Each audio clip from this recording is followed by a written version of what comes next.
রোকসানা আক্তার, আপনি আমাদের ইউটিউব চ্যানেলে প্রশ্ন করেছেন, আমি কয়েকদিন যাবৎ পবিত্র অপবিত্র নিয়ে ওয়াসওয়াসায় ভুগছি। বেশিরভাগ সময় পেশাবের ক্ষেত্রে নামাজ আদায় হয়েছে বা হবে কিনা তা নিয়ে সন্দেহ হয়। এই সন্দেহ নিয়ে নামাজ পড়লে তা আদায় হবে কিনা।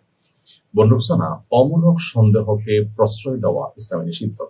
নবী করিম সাল্লাল্লাহু আলাইহি সাল্লাম বলেছেন, তামা ইউরিবুকা ইলা মা লা ইউরিবুক, তোমার যেটা সন্দেহ সেটাকে সন্দেহহীনতার দিকে তুমি নিয়ে যাও। তবে এই ওয়াসওয়াসার রোগ, এটা অনেক সময় শয়তানি থেকে হয়ে থাকে, অনেক সময় ব্ল্যাক ম্যাজিকের কারণে হয়ে থাকে, নানা রকমের সমস্যার কারণে হয়ে থাকে।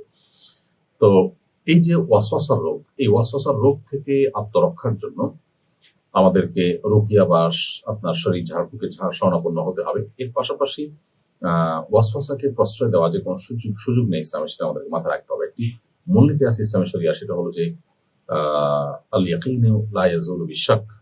আপনার ওযু আছে, এরপরে আপনার সন্দেহ হচ্ছে, খুঁতখুঁতে ভাব আসছে যে ওযু থাকলো কি গেল, তো এই খুঁতখুঁতে ভাবের কারণে আসলে ওযু ভঙ্গ হবে না, বরং ওযু আছে সেটি ধরা হবে। আপনার খুঁতখুঁতে ভাব নিশ্চিত কোনো বিষয়ের সাথে টেক্কা দিতে পারে না। আপনার মধ্যে যদি একটা বিষয় আপনি শিওর যে আপনার পেশাব বের হয়নি, এটা আপনি একসময় নিশ্চিত ছিলেন, মানে ওয়াসওয়াসা শুরু হওয়ার আগ মুহূর্তে, এরপর হঠাৎ করে ওয়াসওয়াসা আসলো। এই ওয়াসওয়াসা আসছে যে এই ওয়াসওয়াসাটা, এটা যদি চূড়ান্তভাবে প্রমাণিত না হয়, প্রাসঙ্গিক এরকম ওয়াসওয়াসা হয়, আপনি দেখেন, তাহলে এটার কারণে আপনার ওই পবিত্রতাটা নষ্ট হয়ে যাবে না।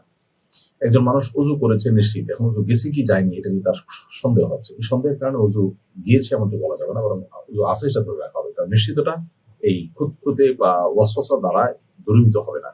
আরেকজন উজু করেননি নিশ্চিত, বা উজু ভঙ্গ হয়েছে এটা তিনি নিশ্চিত জানেন, এর মধ্যে উজু করছেন কিনা তার সন্দেহ হচ্ছে, তাহলে সন্দেহ যদি হয় শুধুমাত্র, তাহলে নিশ্চিত ছিল উজু ভঙ্গ হওয়াটা, উজু ভঙ্গ হওয়াটা চূড়ান্ত ধরা হবে।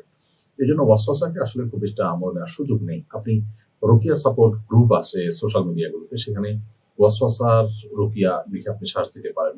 ইউটিউবে আছে সে সমস্ত রুকিয়ার অ্যাপগুলো নামাতে পারেন বা ভিডিওগুলো শুনতে পারেন। ইনশাআল্লাহ আশা করা যায় আপনি ওয়াসওয়াসা থেকে রক্ষা পাবেন। সেই সাথে আপনি কোনো সাইকিয়াট্রিস্টও দেখাতে পারেন।